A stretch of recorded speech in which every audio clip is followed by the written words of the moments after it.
তাতে চেপে আমাদের সবার এত ভালো লাগছিল, যেটা তোমাদেরকে আমি বলে বোঝাতে পারবো না। আমরা এত ভিডিও আর এত ফটো তুলেছি, যেটা মানে তোমাদেরকে আমরা এত শেয়ার করতেও পারবো না, মানে প্রচুর। আমাদের তো গ্যালারি পুরো ফুল হয়ে গেছিলো।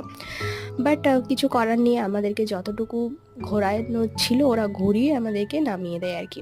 তো আমরাও নেমে যাই, আর আমরা ভেবেছিলাম যে হয়তো সন্ধে তক্ক ঘোরাবে, বাট না, এতক্ষণও আমাদেরকে ঘোরায়নি। প্রায় 1 ঘন্টার কাছাকাছি ঘোরালো, দেন আমাদেরকে নামিয়ে দিল। তারপর আমরা চলে যাই হচ্ছে গোধুলিয়া চকে কিছু শপিং করতে। যেহেতু সেদিন ছিল বেনারসে আমাদের শেষ দিন, তারপরের দিন আমরা রওনা দিতাম অযোধ্যার উদ্দেশ্যে। তাই আমরা ভেবেছিলাম যে কিছু কেনাকাটা করে নিয়ে যাই, কারণ আর তো এখানে থাকা হবে না, তাই স্মৃতি হিসাবে আমরা কয়েকটা কেনাকাটা করছিলাম। কী নেবো ভাবছিলাম, তো সবাই একটা করে বিশ্বনাথ মন্দির আর টুকিটাকি কয়েকটা জিনিস নিয়েছিল, যেগুলো আমি এত শেয়ার করতে পারিনি। তো তারপর আমরা চলে গেছিলাম হচ্ছে অন্নপূর্ণা মন্দিরের প্রসাদ খেতে, দেন গেস্ট হাউস চলে যাই। তো চলো নেক্সট ব্লগে আমি অযোধ্যার ব্লগটা শেয়ার করব। বাই।